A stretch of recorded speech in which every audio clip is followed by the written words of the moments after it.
अल्हम्दुलिल्लाहि रब्बिल आलमीन वस्सलातु वस्सलामु अला सय्यिदिल अंबिया वल मुरसलीन अम्मा बाद फ़क़द क़ालल्लाहु तबारक व तआला फ़िल क़ुरानिल करीम अऊज़ु बिल्लाहि मिनश शैतानिर रजीम बिस्मिल्लाहिर रहमानिर रहीम अतियुल्लाह व अतियुर रसूल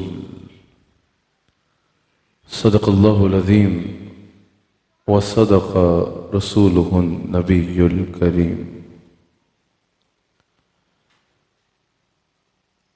सच्चा है हमारा मालिक और सच्चा है हमारा खालिक के सिवा उस वाहिद यकता के कोई इबादत के लायक नहीं, और सच्चे हैं उसके प्यारे हबीब आपके और मेरे आका मौला रहमतल लिल आलमीन खातमुन नबिय्यीन हज़रत सय्यिदिना व मौलाना मुहम्मदुर रसूलुल्लाह सल्लल्लाहु अलैहि व आलिहि वसल्लम, जो वजह तख्लीक कुल आलम हैं, जिनकी अतात, जिनकी इत्तबा, जिनकी मोहब्बत, जिनसे रिश्ता अल्लाह करीम तक पहुँचने का वाहिद ज़रिया और वाहिद वसीला है। नाज़रीन इकराम, AOIQ TV पर आप प्रोग्राम देख रहे हैं ईमान और इस्लाम, जो QTV पर मेरा और आपका हफ्तावार गुफ्तगू का सिलसिला है। अल्हम्दुलिल्लाह दुनिया भर में नाज़रीन ज़ियारत कर रहे हैं कि इस बज़्म मोहब्बत की सदारत मेरे पीर तरीक़त मेरे शेख कामिल फरमा रहे हैं। अल्लाह करीम हमें इस महफ़िल की बरक़ात से इस्तिफ़ादा करने की तौफ़ीक़ अता फरमाए। ईमान और इस्लाम में हर हफ्ते हर शब जुम्मा को मुख्तलिफ़ उन्वानात पे इस एतबार से गुफ्तगू की जाती है कि उम्मती अपने आका अलैहिस्सलातु वस्सलाम से रिश्ता कैसे मजबूत कर सकता है, ताल्लुक़ बिर रिसालत को मजबूत कैसे किया जा सकता है। एक आशिक रसूल हकीकी मानों में सिर्फ ज़ुबान के दावे की हद तक नहीं, बल्कि हकीकतन हुज़ूर अलैहिस्सलातु वस्सलाम से मोहब्बत करने वाला आशिक कैसे कहला सकता है। और उसका याद रखिएगा सबसे बेहतरीन ज़रिया रसूलुल्लाह अलैहिस्सलातु वस्सलाम की इत्तबा करना है। जो हुजूर ने कहा करने को वो करना है, और जिससे हुजूर अलैहिस्सलातु वस्सलाम ने रोक दिया उससे रुक जाना है। मोहब्बत इसको नहीं कहते कि हुजूर को तो सब कुछ मानना है लेकिन हुजूर की एक नहीं माननी। मोहब्बत इसको कहते हैं कि जब हुजूर को सब कुछ मानो तो फिर हुजूर की भी सारी बातें मानना शुरू कर दो, तब आशिक सादिक कहलाने के लायक होगे। नाज़रीन इकराम, यहाँ तशरीफ़ फरमा हाज़रीन और ARY के नाज़रीन से आज ईमान और इस्लाम में जिस उन्वान पे कलाम करना है वो इस मुआशरे के एतबार से बहुत अहम उन्वान है। इस वजह से मुझे दुनिया भर में आप घर में बैठे नाज़रीन की भरपूर तवज्जो दरकार होगी। याद रखिएगा, औलाद अल्लाह ताला की बहुत बड़ी नेमत है। अल्लाह ताला जिसको औलाद अता फरमाता है, अल्लाह ताला की बहुत बड़ी नेमतों में से एक नेमत अच्छी औलाद का हो जाना है। जिनके यहाँ औलाद नहीं है उनसे पूछो कि अल्लाह ताला की इस नेमत की कदर क्या है। औलाद अल्लाह ताला की बहुत बड़ी नेमत है, बहुत बड़ी रहमत है। अल्लाह ताला किसी के घर बेटा अता फरमा दे तो उस पर ही अल्लाह की बहुत बड़ी नेमत होती है।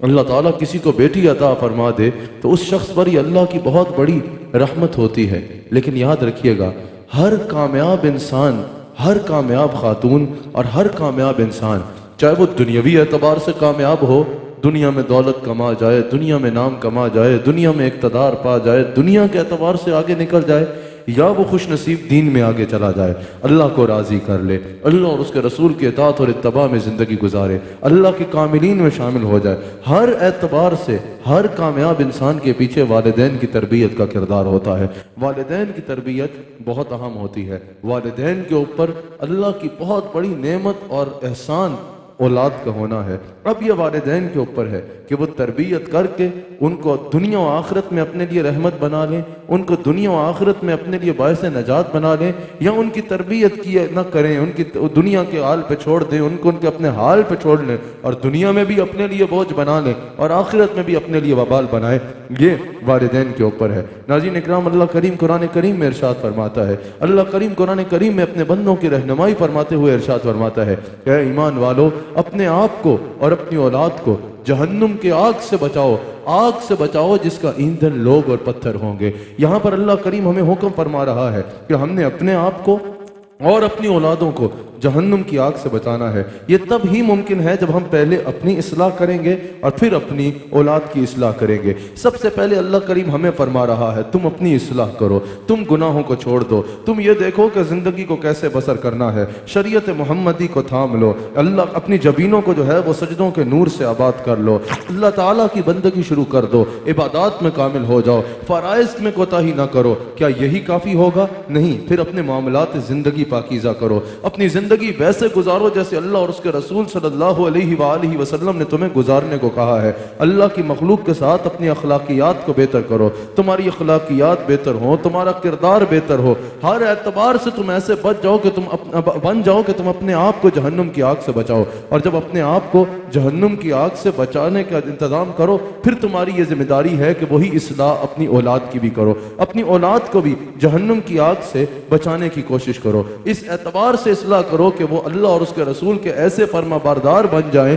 कि वो जहन्नुम की आग से बच जाएं। याद रखिएगा, ये ऑप्शनल चीज नहीं है, ये अल्लाह ताला का हुक्म है कि औलाद की खैर के मामले में तरबियत करनी है, खैर के मामले में औलाद को बताना है, हर खैर का औलाद को बताना है और हर बुराई से औलाद को रोकना है, और यह हर इंसान की जिम्मेदारी है। औलाद की तरबियत करना नाज़रीन और हाज़रीन कितना ज़रूरी है, आप हुज़ूर अलैहिस्सलातु वस्सलाम की इस हदीस से अंदाज़ा लगाइए। मेरे मुस्तफ़ा अलैहिस्सलातु वस्सलाम का यह फरमान बुखारी में मौजूद है। हुज़ूर अलैहिस्सलातु वस्सलाम इरशाद फरमाते हैं कि तुम में से हर शख्स की एक रियाया है, और वो यकीनन अपनी रियाया का सरबराह है, रियाया को चलाने वाला है, जिसे हाकिम कहा जाता है। यानी तुम में से हर शख्स एक हाकिम है, हर शख्स सरबराह है, और उसकी एक अपनी रियाया है, और उससे उसकी रियाया के मुतालिक सवाल किया जाएगा, रियाया के मुतालिक पूछा जाएगा। अब ये हुजूर अलैहिस्सलातु वस्सलाम ने सिर्फ सरबराहान मुमलिकत के लिए नहीं फरमाया, ये हुजूर अलैहिस्सलातु वस्सलाम ने सिर्फ सल्तनत के हाकिम या बादशाह के लिए नहीं फरमाया, सिर्फ किसी मुल्क के वजीर आजम या हाकिम के लिए नहीं है।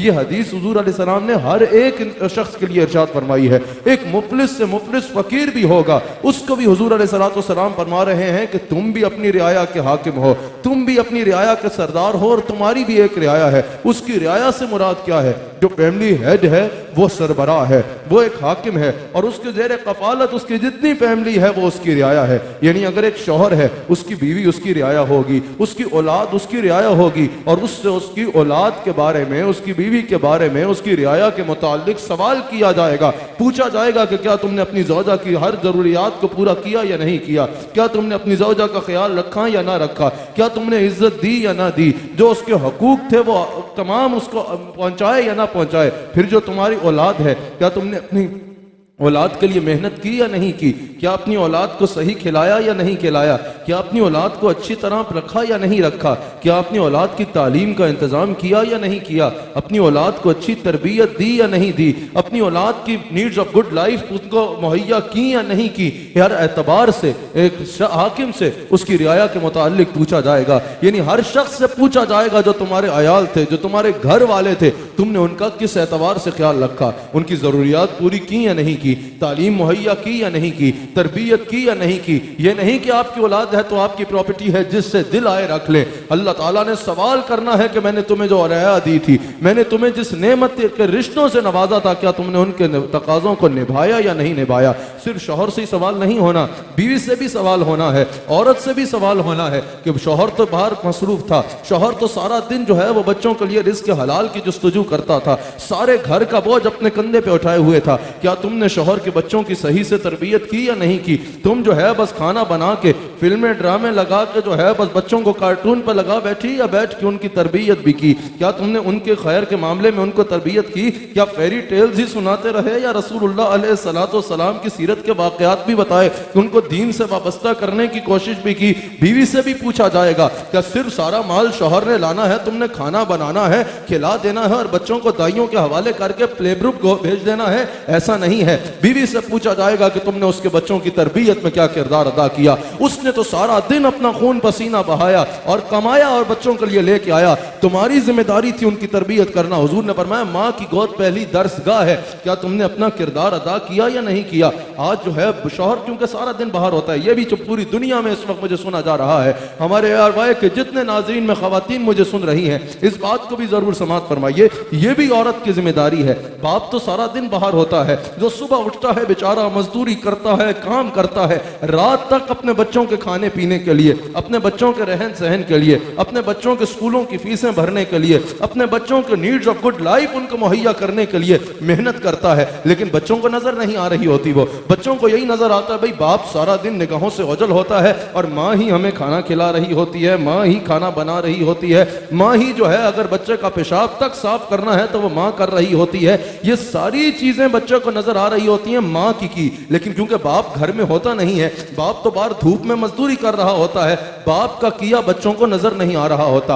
अनफॉर्चुनेटली ये होता है, बच्चे ये समझते हैं ये बाप तो सारा वक्त अपने कामों में बाहर मसरूफ होता है, असल तो हमारे लिए सब कुछ माँ कर रही होती है। ये माँ की जिम्मेदारी बनती है। आपने देखा होगा आजकल गाड़ियों के पीछे बस ये लिखा जाता है ये सब मेरी माँ की दुआ का सिला है। तो बाप आपके लिए बदवाएं करता था बैठ के? क्या ये सब मेरी माँ की दुआ है, वो जन्नत की हवा है? तो बाप आपके लिए बदवाएं करता है? बाप ने कभी आपके लिए कुछ नहीं किया। सारा दिन जो खून पसीना बहाता है, सारा दिन जो आपके लिए अपनी मेहनत करता है, वो आपका बाप है। माँ का बहुत बड़ा मकाम है। लेकिन ये तो ना करो कि बाप की सारी मेहनत को जाया कर दिया जाए। बाप की कदर करना भी बहुत जरूरी है, और ये कदर करना और ये कदर का बच्चों को एहसास दिलाना, और जो बाप ने उनकी खातिर किया ये बच्चों को बताना, ये माँ की जिम्मेदारी है। अगर नहीं करेगी तो कयामत के दिन उससे पूछा जाएगा, कयामत के दिन इसका उससे सवाल होगा। अल्लाह अकबर। हुजूर फरमाते हैं तुम में से हर एक की रियाया है और उससे उसकी रियाया के मुताबिक पूछा जाएगा। अच्छा, आजकल वालिद की ख्वाहिश होती है, जो वालिद अपने बच्चों से मोहब्बत करता है उसकी ख्वाहिश होती है कि मैं अपने बच्चों को बेहतरीन कोई तोहफा दे जाऊं, कोई बड़ी जायदाद दे जाऊं, कोई बड़ा जो है वो बैंक बैलेंस बना के दे जाऊं, बड़ी बड़ी गाड़ियां दे जाऊं। बिल्कुल करना चाहिए, इससे इनकार नहीं है। हस्बे तौफीक, अल्लाह ताला ने तुम्हें जितनी तौफीक अता फरमाई है उस मुताबिक अपने बच्चों को रहने के लिए, पीने के लिए, खाने के लिए, जिंदगी गुजारने के लिए, घर से लेकर सवारी तक बेहतरीन दे के जाओ, ये बहुत जरूरी है। लेकिन याद रखना सबसे ज्यादा जरूरी यह है कि तुम उनको अच्छी तरबियत दे के जाओ। सबसे ज्यादा जरूरी यह है कि तुम उनको अच्छे अखलाक सिखा के जाओ। तिरमिज़ी में यह हदीस मौजूद है, हजरत उमर बिन आस रज़ियल्लाहु ताला अन्हु इसके रावी हैं। मेरे मुस्तफ़ा जान रहमत सल्लल्लाहु अलैहि वसल्लम इरशाद फरमाते हैं, एक वालिद का औलाद के लिए सबसे बड़ा तोहफा जो है उसको अच्छे आदाब सिखाना है, उसको अच्छी तहजीब सिखाना है, उसको अच्छा अखलाक सिखाना है, उसको बदकिरदारी से रोकना है, बदकारी से रोकना है, गुनाहों से रोकना है, जुल्म से रोकना है, लोगों को तकलीफ देने से रोकना है, उसको एक अच्छा बा अखलाक इंसान बनाना है। याद रखिएगा मेरी एक बात, ये मेरा जुमला दिल पे लिख लीजिए, जिनको अल्लाह ताला ने औलादें अता फरमाई हैं वो भी, और अल्लाह ताला सबको औलाद अता फरमाए, सब सुनने वाले मेरी ये बात दिल पे लिख लीजिए कि अगर आप अपनी औलाद को माल न भी दे सके ना, अच्छी तरबियत दे गए, तो वो उस तरबियत की वजह से माल अपनी जिंदगी में खुद बना लेगा। आप समझ रहे हैं या नहीं समझ रहे? अगर आपने अच्छी तरबियत दे दी ना अपनी औलाद को, माल ना भी दे सके, उस तरबियत की वजह से माल, नाम, ये सब कुछ वो जिंदगी में खुद कमा लेगा। लेकिन अगर आप बच्चे को दौलत तो बेशुमार दे गए लेकिन तरबियत ना दे सके तो वो उस दौलत से अयाश हो जाएगा, उस दौलत को भी बर्बाद कर देगा, उस दौलत को भी जाया कर देगा और दुनिया और आखिरत भी अपनी खराब कर बैठेगा। तो सबसे ज्यादा जरूरी यह है कि अपनी औलाद को अच्छी तरबियत दें। इसका यह मतलब नहीं कि और कुछ नहीं देना, फिर अपनी तौफीक के मुताबिक उसको बेहतरीन जायदाद दें, बेहतरीन जो है उसके लिए सरमाया दें, बेहतरीन सवारी दें, हर चीज बेहतरीन दें। लेकिन ये सब कुछ बेहतरीन देने से पहले जरूरी है कि उसको बेहतरीन तरबियत मुहैया करें। औलाद की तरबियत करना ये अंबिया अलैहिस्सलाम की सुन्नत है। हुजूर अलैहिस्सलाम ने क्या खूब तरबियत फरमाई हजरत सैयदा फातिमा सलाम अलैहा की। हुजूर ने क्या खूब तरबियत फरमाई अपनी दीगर शहजादियों की। हुजूर अलैहिस्सलाम ने अपनी औलाद पाक की क्या खूबसूरत तरबियत फरमाई। फिर क्या हसनैन करीमैन में मुस्तफ़ा की तरबियत नजर नहीं आती? अगर इमाम आली मकाम हजरत हजरत इमाम हुसैन रदियल्लाहु ताला अन्हु 22,000 के लश्कर के सामने तने तनहा खड़े हुए, अपना सारा खानदान भी लुटा दिया, लेकिन जालिम के आगे सर न झुकाया। तो इस तरबियत का आगाज किसने किया? इस तरबियत का आगाज खुद रसूलुल्लाह अलैहिस्सलातु वस्सलाम ने फरमाया। अल्लाहु अकबर। तो सबसे पहले वालिदैन की जिम्मेदारी है कि खुद ट्रेंड हो, खुद तरबियत याफ्ता हो। जो खुद ही तरबियत याफ्ता नहीं, वो बेचारा किसी की क्या तरबियत करेगा? खुद तरबियत याफ्ता हो, खुद ट्रेंड हो और फिर तरबियत करना सीखें। आजकल होता है या तो वालिदैन औलाद की ज्यादातर तरबियत करना ही नहीं चाहते, प्ले ग्रुप में फेंक आते हैं। शाम को भी लोगों ने वो खेलने के लिए बनाए होते हैं कि 2 घंटे यहाँ बच्चों को फेंक जाओ, वहां फेंक जाते हैं। और जो है, जो घर में वक्त होता है, भाई हम फलां मुल्क की दाई लेके आए हैं। अरे दाई का तो काम नहीं, ये तो अल्लाह ताला ने जिम्मेदारी तुम्हें अता फरमाई है कि तुम सीने से लगा के जो है उसकी तरबियत करो। तरबियत करना ही नहीं चाहते, और अगर कोई करना चाहता है तो इस बेचारे को पता ही नहीं होता कि तरबियत करनी कैसे है और किन खतूत पे तरबियत करनी है। अपनी जिम्मेदारी का एहसास करना जरूरी है। अगर आगाज में मैं जल्दी से कुछ बुनियादी हकूक बयान करता चला जाऊं, तो सबसे पहले जब अल्लाह ताला किसी को औलाद अता फरमाता है, तो उस साहिब ईमान मुसलमान वालिदैन के लिए सबसे पहले जरूरी है कि उसके कान में, सुन्नत है कि उसके कान में अजान दी जाए। इसकी वजह यह है कि सबसे पहले अगर उसके कान में जाए, दुनिया में आते ही तो अल्लाह और उसके रसूल का नाम जाए। अजान एक दावत भी होती है, दुनिया में आते ही उसके कान में अल्लाह की जानिब दावत दे दी जाए। और हुजूर अलैहिस्सलाम ने खुद इरशाद फरमाया, इमाम बाकी रावी हैं, हजरत हसन रदियल्लाहु ताला अन्हु, इमाम बाकी नकल करते हैं, हजरत हसन रदियल्लाहु ताला अन्हु रावी हैं। हुजूर अलैहिस्सलाम ने फरमाया कि जिसके घर में बच्चा हो, उसको चाहिए कि वो उसके दाएं कान में अजान दे और बाएं कान में अकामत कहे। इसका मकसद ये है, अच्छा बाज लोग जो है वो इंतजार करते हैं, 2 हफ्ते हो गए भी बच्चे के कान में अजान नहीं दी, हमारे पीर साहब आएंगे तो पीर साहब अजान देंगे। अरे भाई, पीर साहब आएंगे तो वो 100 बार अजान पढ़ दे। यकीनन जब अल्लाह का वली अजान पढ़ेगा, अल्लाह का कामिल बंदा अजान पढ़ेगा, तो उसकी बेशुमार मजीद बरकत शामिल हो जाएंगी। लेकिन पीर साहब का अजान के लिए इंतजार न कीजिए, वो आएंगे, वो अजान देते रहेंगे। कोई आलिम बाअमल है, वो आएगा, वो अजान देता रहेगा, उसकी अपनी बरकत है। भाई अजान नहीं दे रहे, बच्चे का दादा आएगा तो अजान देंगे। अरे दादाजी आके अजान देते रहेंगे। सबसे पहले तो इसकी जिम्मेदारी है कि तुम उसके कान में अजान पढ़ो। ये सुन्नत है इसलिए ताकि जिस काम का आगाज अल्लाह और उसके रसूल के जिक्र से होगा, इसकी बरकत उसमें शामिल होगी। अजान का आगाज होते ही वालिद दे दे, वालिदा दे दे, कोई भी दे दे, अजान दे दे, ताकि उसकी जिंदगी का जो आगाज हो रहा है वो अल्लाह और उसके रसूल के जिक्र से हो जाए। बाद में अगर आप किसी सालिहीन के जरिए दिलाना चाहते हैं अजान, तो वो बाद में होती रहे, लेकिन सबसे पहले जरूरी है कि उसके कान में अजान पढ़ दी जाए। ये साइंस भी कहती है कि जो पहली बात हो, जो पहली बात होती है वो जहन पे नक्श हो जाती है। किसी भी चीज पे आप तहकीक शुरू करते हैं, बात की बातें याद रहे ना रहे, सबसे पहले जो आप सुनते हैं जहन में उसका पॉइंट बन जाता है। तो जिसको पहली बात ही अल्लाह का, जब सोच के बारे में यह है, तो जब अल्लाह का नाम आएगा, अल्लाह के नाम से आगाज किया जाएगा, तो इसकी बरकत क्यों ना शामिल होगी। सबसे जरूरी पहले यह जिम्मेदार हक है औलाद का कि आप जब वो हो तो फौरन उसके कान में अजान दे दीजिए। हजरत इमाम हसन और हजरत इमाम हुसैन की विलादत पर भी हुजूर अलैहिस्सलाम ने खुद उनके कानों में अजान और अकामत पड़ी।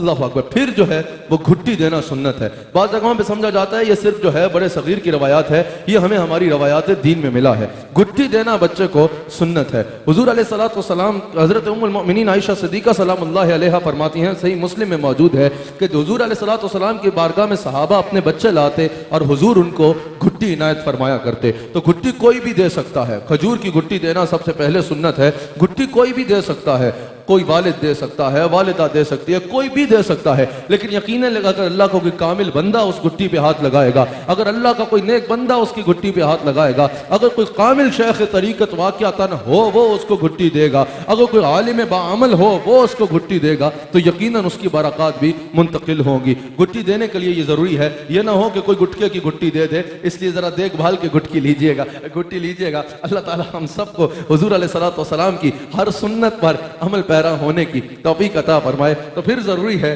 कि इंसान उसको घुट्टी दे। तीसरा हक यह है कि औलाद का सर मुंडाया जाए।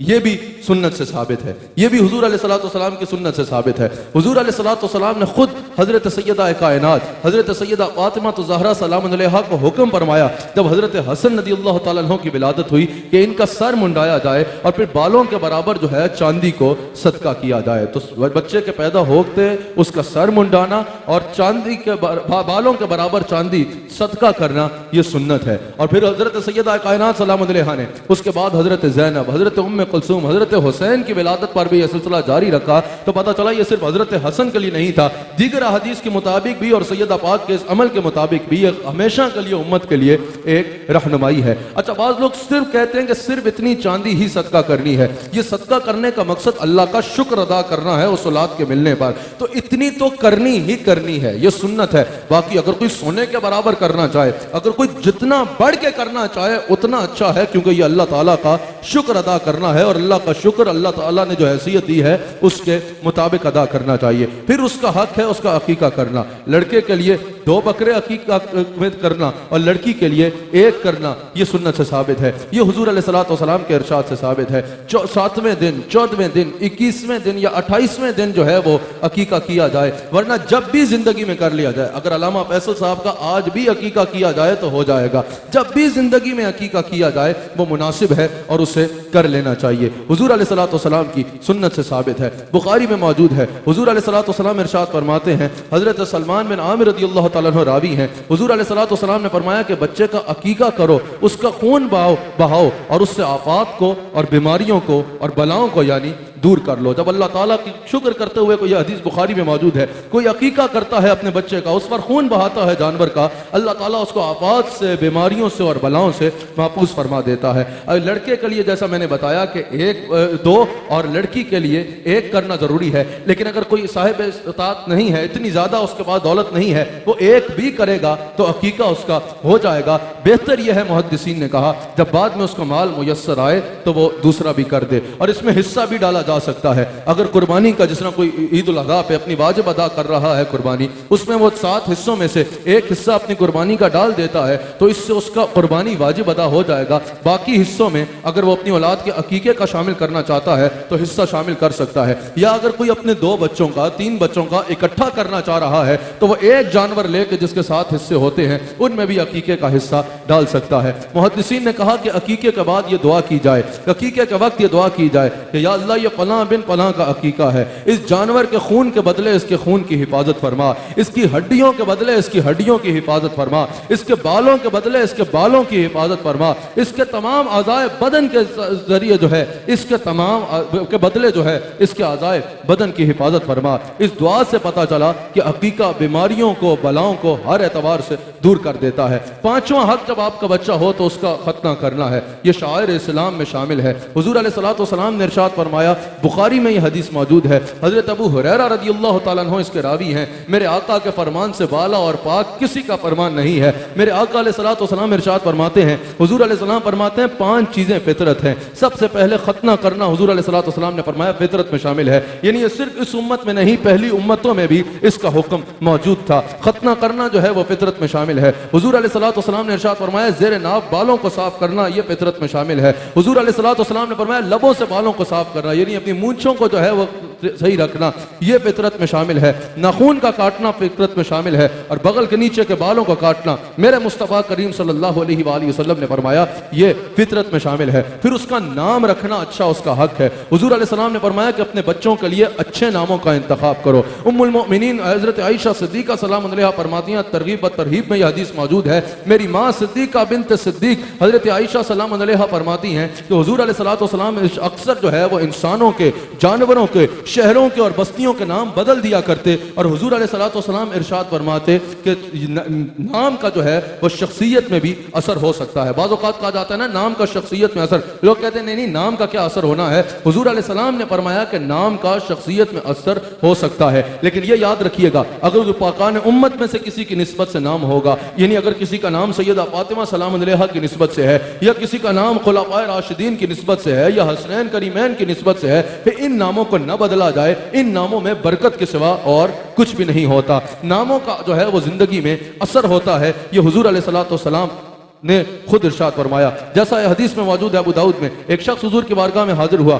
असरम नाम था, यानी काटने वाला। हुजूर अलैहिस्सलातु वस्सलाम ने जरा उसका नाम रख दिया, जिसको लगाने वाला और जोड़ने वाला कहा जाता है। नामों का जिंदगी में असर होता है। अपने बच्चों के लिए बेहतरीन नामों का इंतखाब कीजिए। हुजूर अलैहिस्सलातु वस्सलाम ने इरशाद फरमाया, अंबिया के नामों पर नाम रखो, फरिश्तों के नामों पर नाम न रखो। आज हमें बाज़ औक़ात नजर आता है फरिश्तों के नामों पर नाम रखे जाते हैं, इससे हुजूर अलैहिस्सलातु वस्सलाम ने मना फरमाया है। कंजुल उमाल की हदीस है, हुजूर ने फरमाया अंबिया के नामों पर नाम जरूर रखो लेकिन फरिश्तों के नामों पर नाम न रखो। हजरत जाबिर हदीस के रावी हैं, बुखारी में मौजूद है। हुजूर फरमाते हैं कि अपने बच्चों का नाम मेरे नाम पर रखो लेकिन मेरी कुन्नियत इख्तियार ना करो, मेरी कुन्नियत पर ना रखो। यानी कोई अपने बच्चे का नाम अबुल कासिम ना रखे। हाँ, अगर किसी के बेटे का नाम कासिम है वो तो उसकी सीधी कुन्नियत बनेगी, लेकिन कोई नाम अबुल कासिम ना रखे। हुजूर अलैहिस्सलातु वस्सलाम के इसमें गिरामी की निस्बत अपनाए। हुजूर की इस वाज़ेह हदीस मौजूद है, हुजूर ने फरमाया जिसने मेरे नाम पे नाम रखा वो जहन्नुम में नहीं जाएगा। तो अपने बच्चों के नामों के साथ हुजूर के नाम की निस्बत जरूर लगाओ,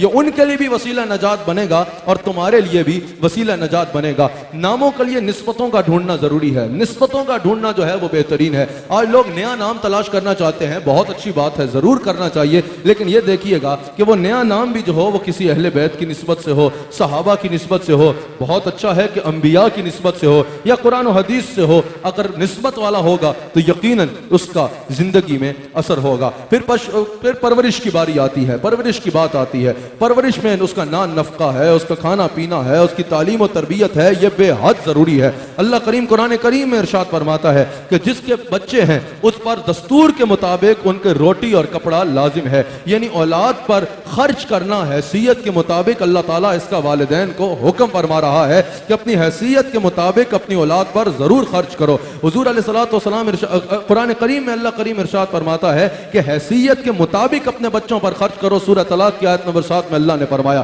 तो जब अल्लाह ताला किसी को हैसियत अता फरमाए, लोग इकट्ठे किए जाते हैं, अपनी अयाशियों में उड़ाना चाहते हैं, अपने आप को घर में बेशक खाने को कुछ नहीं है, गाड़ी ऐसी रखनी है कि दुनिया कहे वाह वाह क्या बात है हजरत की, घर में बेशक बच्चे भूखे मर रहे हैं, अपना लिबास ऐसा पहनना है, अपनी टोर टार ऐसी लगनी है कि दुनिया कहे चौधरी साहब के क्या कहने, ऐसा नहीं है। सबसे पहले तुम्हारे पर अल्लाह का कुरान में हुक्म है तुम्हारे लिए कि अपने बच्चों पर अपनी हैसियत के मुताबिक खर्च करो। हुजूर अलैहिस्सलातु वस्सलाम इरशाद फरमाते हैं, बुखारी और मुस्लिम की मुत्तफ़क़ुन अलैह हदीस है, हुजूर अलैहिस्सलाम फरमाते हैं खर्च करने की इब्तिदा अपने अयाल से करो, खर्च करने की इब्तिदा अपने घर से करो, खर्च करने की इब्तिदा अपने घर वालों से करो। तुम्हारे माल पे पहला हक इस बात का है कि तुम्हारे घर वाले अच्छी जिंदगी गुजारें, हर एतबार से उनकी जिंदगी जो है वो बेहतरीन हो। हजरत जाबिर रज़ियल्लाहु तआला अन्हु हदीस के रावी हैं, हजरत जाबिर बिन समरा हदीस के रावी हैं, सही मुस्लिम में यह हदीस मौजूद है। हुजूर अलैहिस्सलातु वस्सलाम इरशाद फरमाते हैं कि जिसको अल्लाह ताला माल अता करे उसे चाहिए कि अपनी जात पे और अपने अहलो अयाल पे खर्च करे।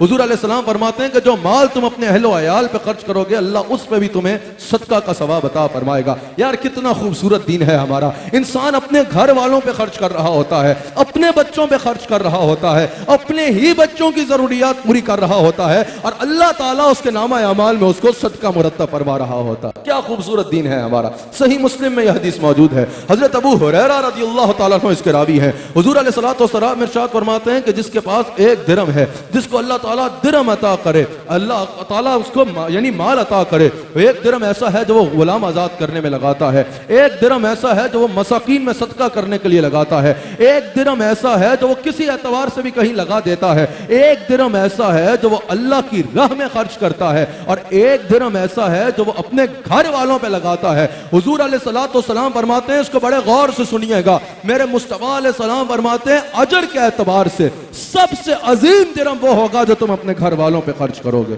सबसे अजीम दिरहम वो होगा। इससे मुराद यह है कि बाज़ औक़ात लोग बाहर खर्च रहे होते हैं, हर जगह खर्च रहे होते हैं, अपने घर में बच्चों की स्कूल की फीसें नहीं दे रहे होते, अपने घर में फाके चल रहे होते हैं, अपने बच्चों की जो है वो जरूरियात पूरी नहीं हो सकती। इससे मुराद यह है कि सबसे पहले जो तुम्हारे पे हक है और अल्लाह का फरमान है वो यह है कि तुम अपने घर वालों की जिम्मेदारियों को और उनकी जरूरियात को पूरा करो। सबसे अजीम वो है। इससे मुराद ये हरगिज नहीं कि गुरबा में सदका ना किया जाए, मसाकीन में सदका ना किया जाए, अल्लाह की राह में ना खर्चा जाए। इससे मुराद यह है कि सबसे पहले अपने बच्चों को खिलाया जाए, फिर जो बच जाए, फिर जो ऊपर माल हो उससे औरों की मदद की जाए। सबसे पहले अपने बच्चों को लिबास पहनाया जाए, फिर उसके बाद जो है वो औरों को लिबास पहनाया जाए। सबसे पहले अपने बच्चों की जरूरियात पूरी की जाए, अपने अहलो अयाल की, अपने वालिदैन की, अपने घर वालों की जरूरियात पूरी की जाए, उसके बाद दूसरों की जरूरियात को पूरा करना इसका दीन हुक्म देता है। अल्लाह अकबर। जैसा हुजूर अलैहिस्सलातु वस्सलाम की बारगाह में एक शख्स हाजिर हुआ, या रसूल अल्लाह सल्लल्लाहु अलैहि वसल्लम मेरे मेरे पास 1 दिरहम है, मैं क्या करूं?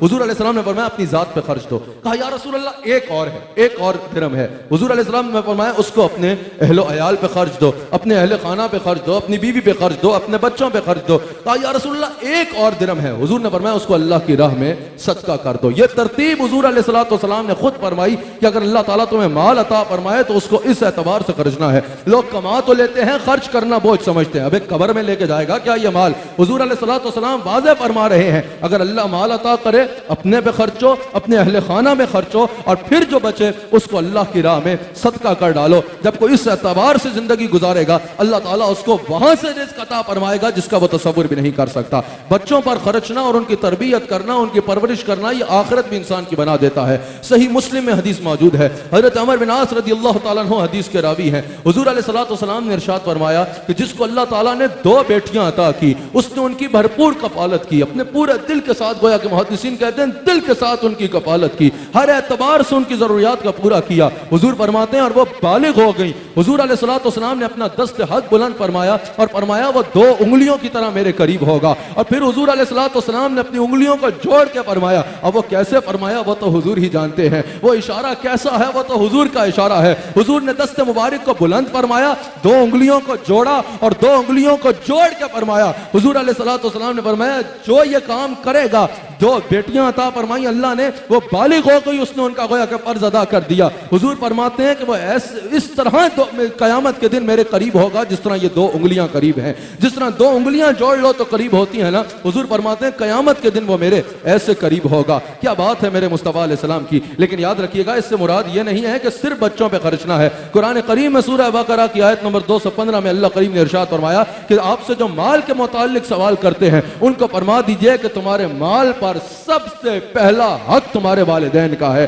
सबसे पहले यह हक है। बाज बदबख्त और बदनसीब ऐसे होते हैं अपनी जिंदगी बेहतरीन गुजारते हैं, अपनी औलाद पे खूब खर्च रहे होते हैं, अपनी बीवी पे खूब खर्च रहे होते हैं, लेकिन वालिदैन के घरों में फाके होते हैं, वालिदैन को ओल्ड हाउस में छोड़ आते हैं, वालिदैन जो है वो मुफलिसी की जिंदगी गुजार रहे होते हैं। ऐसे बदबख्त को अपनी आखिरत की फिक्र करनी चाहिए। तुम्हारे माल पे सबसे पहला हक जो अल्लाह ने रखा है वो तुम्हारे वालिदैन का रखा है। तुम्हारी जिम्मेदारी सबसे पहले यह है कि जिन्होंने तुम्हें यहां तक पहुंचाया, जब उनकी खिदमत का वक्त आए तो तुम उनकी खिदमत में अपना हदिया अकीदत पेश करो। अल्लाह अकबर। जहां बच्चे की पैदाइश से लेकर उसके नान नफ्के तक जिम्मेदारियां हैं जिनको मैंने बयान किया, वहीं एक बहुत जरूरी जिम्मेदारी उसकी तालीम और तरबियत है। हुजूर अलैहिस्सलाम ने जैसा मैंने बयान किया फरमाया कि एक बाप के लिए सबसे बेहतरीन जो तोहफा है अपनी औलाद के लिए वो उसको अच्छी तालीम और अच्छी तरबियत देना है। हुजूर फरमाते हैं कि अल्लाह ताला उन वालिदैन पर रहम फरमाए जो अपने औलाद की फरमाबरदारी में उनका साथ देते हैं, उनमें ताउन करते हैं।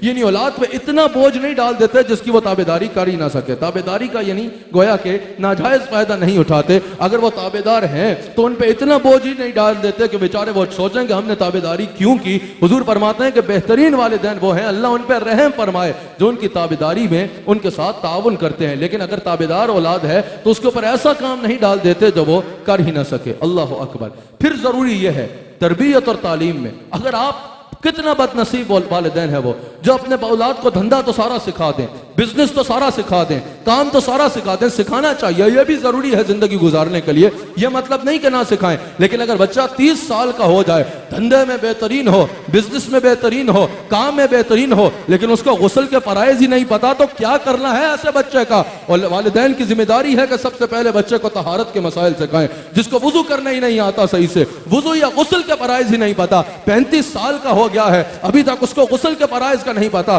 फराइज जो है वो अदा किए बगैर जो है वो गुस्ल कर लेता है, फराइज को अंजाम दिए बगैर, या वुजू के फराइज छोड़ कर जो है वो बस ऐसे ही हाथ धो के वुजू कर लेता है, अभी तक एक नमाज भी उसने नहीं पढ़ी, तो तुमने खाक तरबियत की है अपनी औलाद की। इसकी कयामत के दिन जहां उससे पूछ होनी है वो बरी जिम्मा नहीं होगा। जहां उस पे इसका बवाल आना है वहीं उन वालिदैन पे भी आना है कि तुमने दुनिया का हर काम सिखा दिया, तुमने औलाद को वुजू करना भी नहीं सिखाया, औलाद को गुस्ल करना भी नहीं सिखाया, तहारत के मसाइल भी नहीं सिखाए। फिर जरूरी है कि वालिदैन औलाद को नमाज पढ़ना सिखाएं।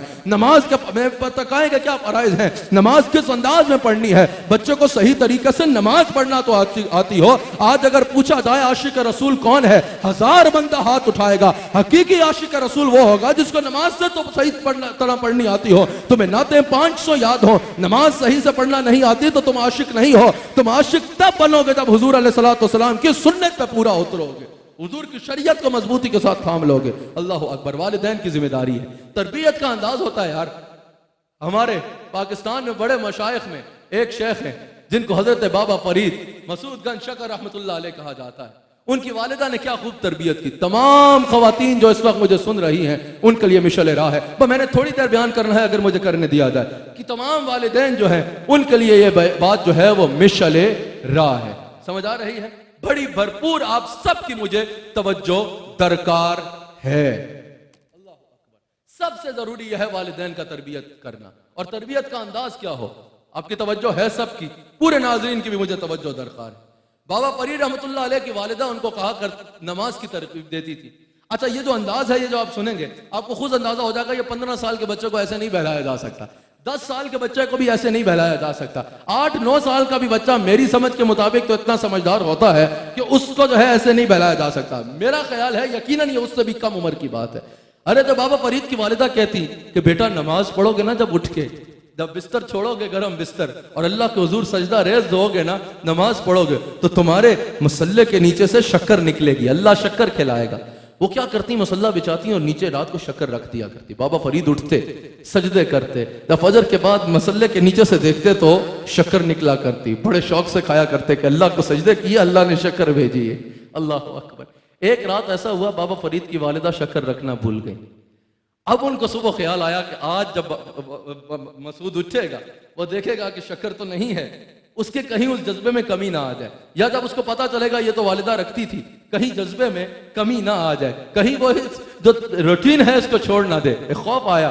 अल्लाह अकबर। बाबा फरीद उठे, नमाज पढ़ी। सुबह वालिदा ने पूछा, फरीद शक्कर निकली थी क्या? कहा कि जितनी रोज निकलती थी आज तो उससे ज्यादा निकली, और जो शक्कर का मजा आज आया वो तो पहले कभी आया ही नहीं। बाबा फरीद की वालिदा उसी वक्त सजदे में गिरी, या अल्लाह तेरा शुक्र तूने मेरी लाज रखी और मेरे फरीद के सजदों को कबूल फरमा लिया। जब माएँ ऐसी होंगी ना तो फिर बच्चे बाबा फरीद जैसे आएंगे। अगर माँ घर में खाना पकाएगी उस वक्त भी बच्चों को कार्टून लगा के दे देगी, चलो उस वक्त के लिए गुंजाइश दे देते हैं। अगर बाद में जो है खुद अपना ड्रामा लगा के बैठ जाएगी, पूरी जो है वो सीरियल कहते हैं, सीरीज कहते हैं, उनको जो है वो किस्ते, आपको तो पता होगा सीडी तो होती है, सीरी की बात कर रहा हो, वो मुकम्मल करेगी। पूरा जो है एक से जान छूटेगी दूसरे में फंस जाएगी, दूसरी से जान छूटेगी तीसरी में फंस जाएगी, अंग्रेजी से जान छूटेगी पंजाबी में फंस जाएगी। ऐसे ड्रामे देखती रहेगी और बच्चों को मोबाइल पे कहेगी बेटा कार्टून देखो, नगमे सुनो, जो है वो नर्सरी राइम सुनो। तो अरे तुमने ड्रामा बन के रह जाना है और उसने भी बड़े होकर कार्टून बनना है।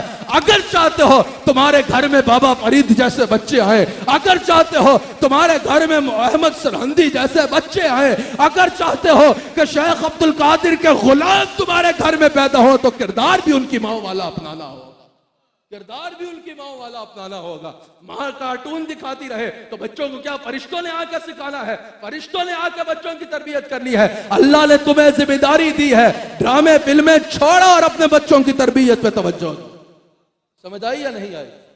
ज़ाहिरी तौर पे तरबियत करना ज़रूरी है, बातनी तौर पे अकायद की तरबियत बहुत ज़रूरी है, अकीदे की तरबियत करना अपनी औलाद की बहुत ज़रूरी है। अगर हुजूर के मामले में पक्का अकीदा ना हुआ ना तो सब कुछ मुंह पे मार दिया जाएगा। अकीदा तौहीद सिखाना अपनी औलाद को ज़रूरी है, अकीदा रिसालत सिखाना अपनी औलाद को ज़रूरी है, अकायद अहले सुन्नत के साथ बांध देना अपनी औलाद को, यह वालिदैन की जिम्मेदारी बनती है, यह वालिदैन की जिम्मेदारी बनती है। अकीदा कोई नॉर्मल चीज़ नहीं है, अकीदा वो है जिसमें अमाल की इमारत खड़ी होती है। अगर रसूलुल्लाह की जात में अकीदा कमजोर है तो सब कुछ मुंह पे मार दिया जाएगा, कुछ नामा अमाल में मुरत्तब नहीं होना। अल्लाह अकबर। वालिदैन का तरबियत याफ्ता होना और ट्रेंड होना जरूरी है। वालिदैन का ट्रेंड होना, तरबियत याफ्ता होना बेहद जरूरी है। वालिदैन को अपनी जिम्मेदारी का एहसास होना जरूरी है कि हमने अपनी औलाद की तरबियत करनी है, और फिर यह सोचना जरूरी है कि हमने अखलाक के एतबार से, दीन के एतबार से, अकायद के एतबार से, माशरती अखलाकियात के एतबार से हमने किन खतूत पे जो है वो बच्चे की तरबियत करनी है, उनका तयन करना जरूरी है।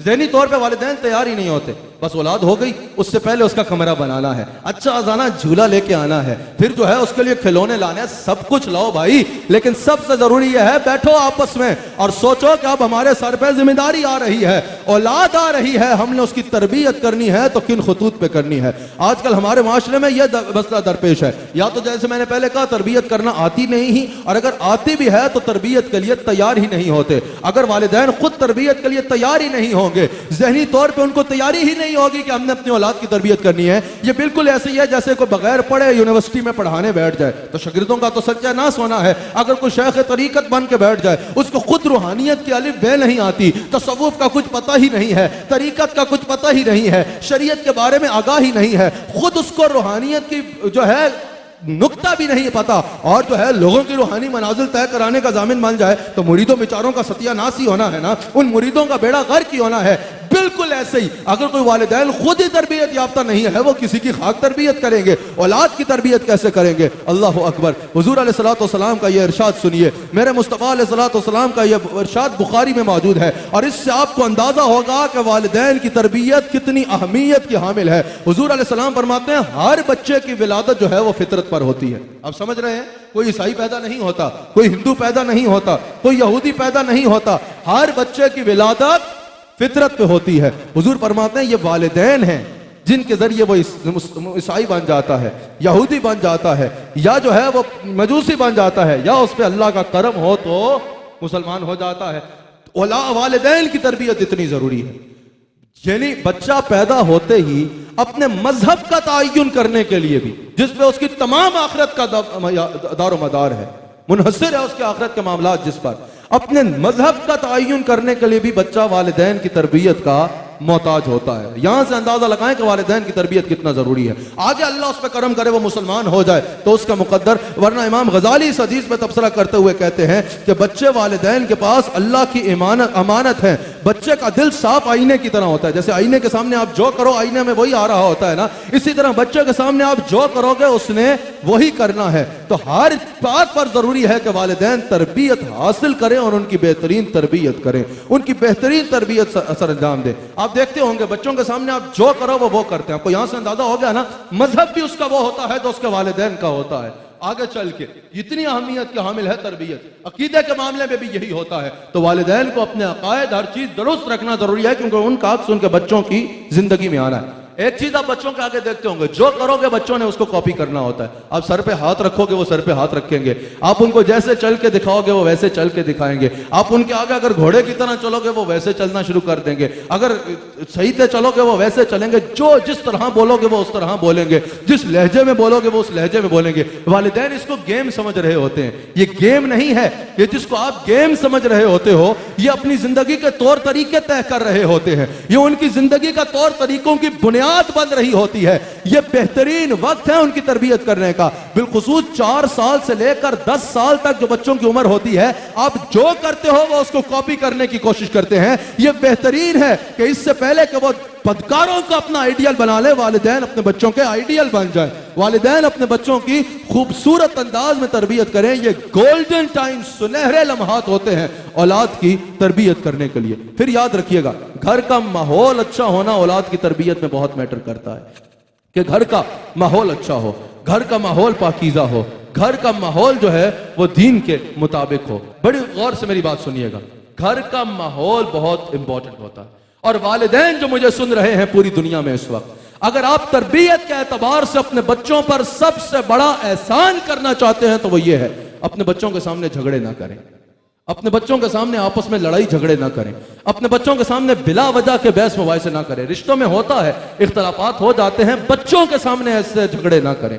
बच्चों के सामने अपने झगड़े ना लेके आए। अगर आप बच्चों के सामने गालम गलोच करेंगे, अगर बच्चों के सामने हर वक्त जो है वो चढ़ लगी रहेगी, अगर बच्चों के सामने हर वक्त झगड़े होते रहेंगे तो बच्चों का जहन छोटा रह जाएगा। आप तिब्बी एतबार से भी पूछते हैं, जब डिप्रेशन का माहौल घर में होगा, बच्चे की उम्र तो बढ़ती रहेगी लेकिन उसका जहन छोटा रह जाएगा, उसका जहन छोटा रह जाएगा, डिप्रेशन उस पर गालिब आ जाएगी। और सबसे बड़ा नुकसान यह होगा कि आप उसके आइडियल नहीं बनेंगे।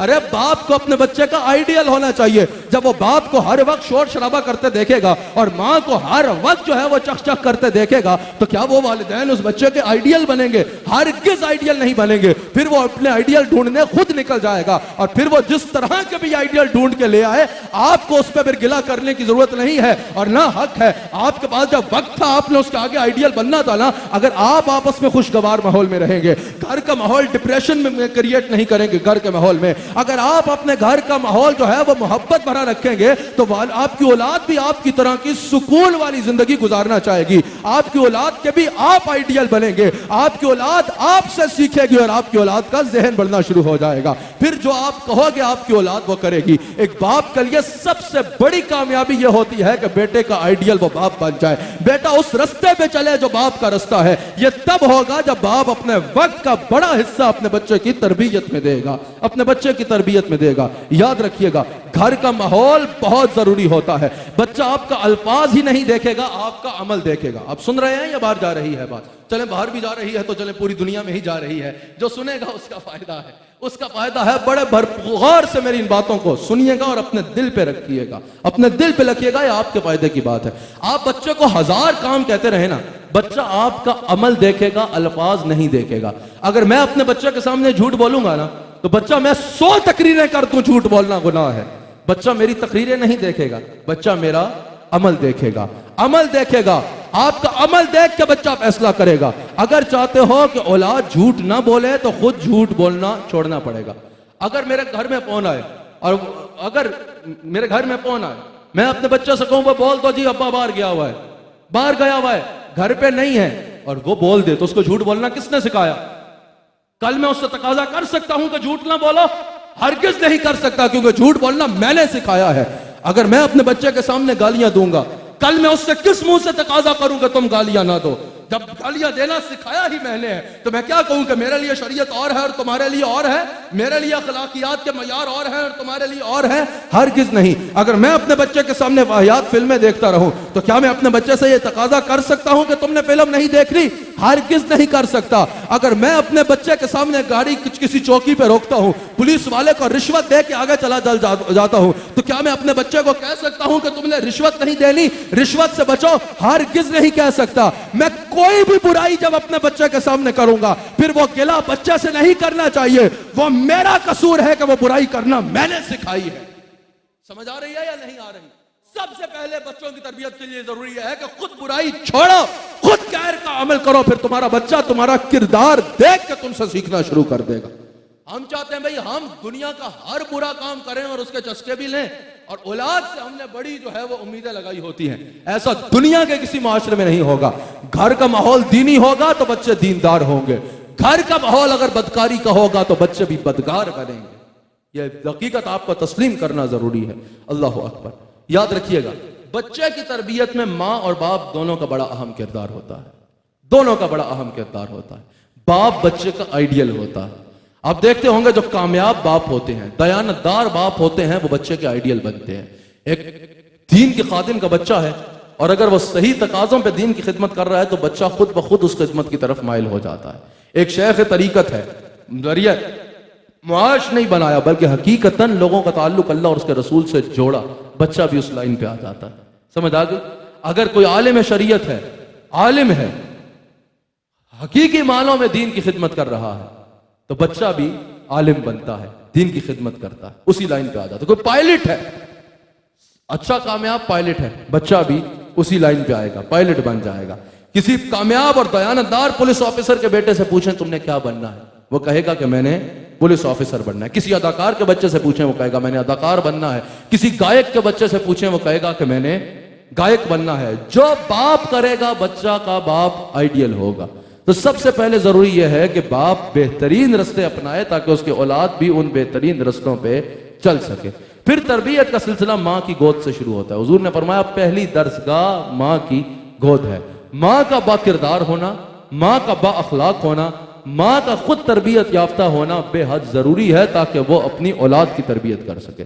बड़े बड़े लोगों की कामयाबी के पीछे बाप और माँ का ही किरदार होता है। अल्लाह अकबर। एक कामयाब मुल्क के बादशाह ने कहा था कि अगर अच्छी माएँ कौम में आएंगी तो अच्छी नस्ल आएगी। समझ आई? अगर बाकिरदार माएँ होंगी तो बाकिरदार नस्ल आएगी। अगर बाकिरदार और बाअखलाक माएँ होंगी तो बाअखलाक नस्ल आएगी, तालीम याफ्ता माएँ होंगी तो तालीम याफ्ता नस्ल आएगी। सबसे ज्यादा जरूरी है कि इंसान हर एतबार से अपना किरदार अदा करे। माँ की जिम्मेदारी बनती है खैर के मामले में बच्चों की तरबियत करना। अल्लाह अकबर। अगर लेकिन एक बात बस मैं इख्तिताम पे लेके जा रहा हूँ, 4 से 5 मिनट में मैं बात को खत्म कर दूंगा। औरत की इज्जत होना बहुत जरूरी है माशरे में। इसके लिए जिस माशरे में औरत की इज्जत नहीं होती वो माशरा तबाह हो जाता है। यह हमें हमारे दीन ने सिखाया है, और उस वक्त सिखाया है जब औरतों को जिंदा दरगोर किया जाता था, जब माओं को बाजारों में बेचा जाता था। उस वक्त हमारे दीन ने हमें सिखाया कि जिस माशरे में औरत की इज्जत नहीं होगी वो माशरा तबाह हो जाएगा। आज अगर ऐसा होता है बाज घरों में कि मां को जो है वो जो जौजा बन के घर आती है उसको नौकरानी की हैसियत से रखा जाता है, काम उसे करना उसकी जिम्मेदारी है। ये नहीं कि वो काम ना करे, कल बोल दे भाई कल बयान सुना नहीं कि काम नहीं कराने, काम करना उसकी जिम्मेदारी है। लेकिन उसको अगर फकत नौकरानी की हैसियत से रख दिया जाएगा, शौहर अलग गालियां देगा, सास साहिबा अलग गालियां देंगी, ससुर साहब अलग डंडे लगाएंगे, समझ आई या नहीं, उसकी इज्जत ही नहीं होगी। जब बच्चों के सामने उसकी इज्जत नहीं होगी तो वो खाक तरबियत करेगी, वो खुद डिप्रेशन में चली जाएगी और बच्चे भी उसकी इज्जत नहीं करेंगे। अगर चाहते हो कि माँ बच्चों की बेहतरीन तरबियत करे तो उसको उसका वकार दो, उसको उसकी इज्जत दो, उसको उसका मकाम दो, ताकि वो तुम्हारे बच्चों की बेहतरीन तरबियत कर सके। सबसे ज्यादा जरूरी है। आज हम ये भी देखते हैं कि बच्चों के साथ बाज़ औक़ात नौकरों वाला सलूक किया जाता है। समझते हैं कि भाई हम बच्चों की जरूरियात पूरी कर रहे हैं, तब वो मैंने गालियां दें जो करें हमारा हक है, हम उनको खिलाते हैं पिलाते हैं सब कुछ करते हैं, अब हमें उन्हें मारना है, डांटना है, गालियां देनी है, जो करनी है करें, वो हमारे नौकर है। ऐसा नहीं है भाई, ये सब तुम्हारी खिदमत करना उसकी जिम्मेदारी है, उसकी दीनी जिम्मेदारी है कि वह तुम्हारी खिदमत करे। ये सब कुछ वो मोहब्बत से भी कर सकता है। अगर मेहमानों के सामने तुम बच्चों को जलील कर दोगे, खाना सही से लगाओ, जाओ फलां जगह से ये लेके आओ, यही बात तो मोहब्बत से नहीं कर सकते थे, करना तो उसने है अगर मोहब्बत से भी करोगे। अगर छोटे बहन भाइयों के सामने बड़े बहन भाइयों को जलील कर दोगे तो क्या वो छोटे बहन भाई अपने बड़े बहन भाइयों का खाक एहतराम करेंगे क्या? अगर आप अपनी औलाद को इज्जत नहीं देंगे, आपकी औलाद आपके साथ इज्जत महसूस नहीं करेगी, तो वो आपके साथ कंफर्टेबल नहीं होगी, और अगर वो आपके साथ कंफर्टेबल नहीं होगी तो वो आपके साथ चल भी सही तरीके से नहीं पाएगी, आपकी बात को भी दिल पे रकम नहीं करेगी। अगर चाहते हो तुम्हारी औलाद तुम्हारे साथ जुड़ जाए तो औलाद को इज्जत देना सीखो। हजरत अनस हदीस के रावी हैं, इब्ने माजा में हदीस मौजूद है, हुजूर अलैहिस्सलातु वस्सलाम फरमाते हैं अपनी औलाद को इज्जत दो और उनको अच्छे आदाब सिखाओ। इज्जत भी देनी है लेकिन बिगाड़ना भी नहीं है, अच्छे आदाब भी सिखाने हैं लेकिन इज्जत और प्यार के माहौल में सिखाने हैं। फिर फेवरेटिज्म जहां हो जाता है वहां औलाद का सत्यानाश हो जाता है। बाज़ औक़ात ऐसा होता है औलाद में से 1 या 2 बच्चे फेवरेट हो जाते हैं, बस उन्हीं के ऊपर सारी तवज्जो रह जाती है और बाकी बच्चे निगलेक्ट हो जाते हैं। याद रखिएगा, जो बच्चे वालिदैन की तरफ से लैक ऑफ अटेंशन की वजह से अपना सेल्फ कॉन्फिडेंस खो बैठते हैं, दुनिया के किसी शोबे या किसी मकाम में भी फिर उनका सेल्फ कॉन्फिडेंस बहाल नहीं किया जा सकता। बच्चों के दरमियान अदल करो। बाज़ औक़ात ऐसा होता है बेटी फेवरेट हो जाती है, बेटा निगलेक्ट हो जाता है, या बेटा फेवरेट हो जाता है, बेटी निगलेक्ट हो जाती है। अगर कोई स्लो भी है ज़हनी तौर पे तो तुम्हारा तो बेटा है ना, तुम नहीं उसकी तरबियत करके उसको सीने से लगा के आगे चलाना है। औलाद के दरमियान अदल करना बहुत जरूरी है, यह भी मेरे मुस्तफ़ा ने फरमाया है। दुनिया का कौन सा मामला होगा जिसमें मेरे नबी की तालीम मौजूद नहीं है। हुजूर अलैहिस्सलाम की हदीस से हुजूर फरमाते हैं औलाद के दरमियान अदल करो, और हुजूर फरमाते हैं यहां तक कि अगर बोसा भी दो ना एक के सामने दूसरे को, तो दूसरे को भी बोसा दो। बोसा देने में भी अदल करो ताकि वो तुम्हारे बेहतरीन मुआविन बन सके। हुजूर अलैहिस्सलाम ने अपनी बेटी हजरत सैयदा फातिमा को कैसी इज्जत दी। हुजूर फरमाते हैं कि मेरी बेटी फातिमा मुझसे ऐसे प्यार करती है जैसे माँ अपने बच्चे के साथ प्यार करती। ये हुजूर की हदीस है, ऐसी मोहब्बत। और हुजूर अलैहिस्सलाम इरशाद फरमाते हैं इज्जत कैसी दी कि जब सैयदा पाक हुजूर की बारगाह में आती तो हुजूर अलैहिस्सलाम इस्तकबाल के लिए खड़े हो जाया करते। वालिद अपने बेटे औलाद के इस्तकबाल के लिए खड़ा हो रहा है, और वालिद भी वो जो इमामुल अंबिया है, जो तमाम नबियों के इमाम हैं, अपनी साहबजादी के इस्तकबाल में खड़े होकर बताया कि औलाद को इज्जत कैसे देनी है। शफकतन मोहब्बतन खड़े होकर हुजूर अलैहिस्सलाम इस तरह का मामला फरमाया करते। आखिरी हदीस सुन लीजिए, हुजूर फरमाते हैं अपने बच्चों को 3 चीजों का आदाब सिखाओ। सबसे पहले उनको अपने नबी की मोहब्बत सिखाओ, उनको बताओ ये जो तुम्हें हक मिल रहा है ये तुम्हें हक तुम्हारे नबी ने दिया है। बेटी को बताओ तुम्हें जिंदा दरगोर कर दिया जाता था, मेरा नबी है जिसने तुम्हें रहमत बताया है। अपनी औलाद को सब कुछ दो और देते हुए ये बता देना तुम्हें पता है मैं तुम्हारा इतना ख्याल क्यों रखता हूं, नबी ने कहा है ये रखने को। तुम्हें पता है मैं तुम्हारे इतने प्यार क्यों करता हूं? तुम्हारे नबी ने यह कहा है। बेटी को बोलो तुम्हें पता है मैं सीने से क्यों लगाता हूं? तुम्हारे नबी ने कहा है। तुम्हें पता है कि तुम्हारे दरमियान ऐसा अदल क्यों रखा है प्यार और मोहब्बत में? तुम्हारे नबी ने कहा है। फिर बताओ तुम्हें पता है रोटी किसके नाम की खा रहे हो? तुम्हें पता है ये इज्जत किसके सदके से मिल रही है? तुम्हें पता है आज जो कुछ मिलता है या किसके सदके से मिलता है? हर खाना खिलाने से बताओ ये खाना मदीने से आ रहा है, मदीना पाक से आ रहा है, ताकि उसके दिल में रसूलुल्लाह की मोहब्बत बढ़ जाए। फिर हुजूर अलैहिस्सलाम ने फरमाया अपने नबी की अहले बैत की मोहब्बत सिखाओ, नबी अलैहिस्सलाम के अहले बैत का प्यार सिखाओ। फिर हुजूर ने फरमाया कुरान करीम की तिलावत के आदाब सिखाओ। अल्लाह ताला हम सबको औलाद से तरबियत करने की तौफीक अता फरमाए। जाते जाते आखिरी जुमला, बाप कामयाब कौन है? कामयाब बाप वो है जो अपने बच्चों से दोस्ती का ताल्लुक रखता है, और नाकाम बाप वो है जिसके आने पे बच्चे डर के भाग जाए, अब्बा आ गया भागो। समझ आई? ये भी अहादीस का मफहूम कि कामयाब बाप वो है कि जो घर में आए तो बच्चों के चेहरे पे मुस्कुराहट आ जाए, बच्चे आकर लिपट जाए अपने बाप से कि हमारा बाप घर आ रहा है, डर के भाग नहीं जाए। अल्हम्दुलिल्लाह मेरे शेख तरीकत है। आज मैं जो कुछ आपके सामने हूं अपने शेख की तरबियत की वजह से हूं। मैं आपको अल्लाह और उसके रसूल की कसम उठा के कहता हूं, आज आपके सामने मैं जो कुछ हूं, जो बात कर रहा हूं, इस सारी की सारी तरबियत है और फैज़ है मेरे मुर्शिद करीम, मेरे शेख कामिल का। तरीका अपनाना होगा, साथ लगाना होगा, मोहब्बत का अंदाज अपनाना होगा, प्यार का अंदाज अपनाना होगा। खैर मैंने जो कुछ आपके आगे बयान किया, जो अपने शेख को करते देखा, उसको तफसीर के तौर पर बयान किया। अल्लाह ताला हम सबको रसूलुल्लाह अलैहिस्सलातु वस्सलाम का नमक हलाल वफादार रखे। इसके साथ ही प्रोग्राम का वक्त इख्तिताम पे पहुंचता है। नाज़रीन इकराम, YQ TV पे अगले हफ्ते इसी वक्त इसी चैनल पे इसी दिन एक नए उन्वान के साथ आपसे फिर मुखातब हूँ।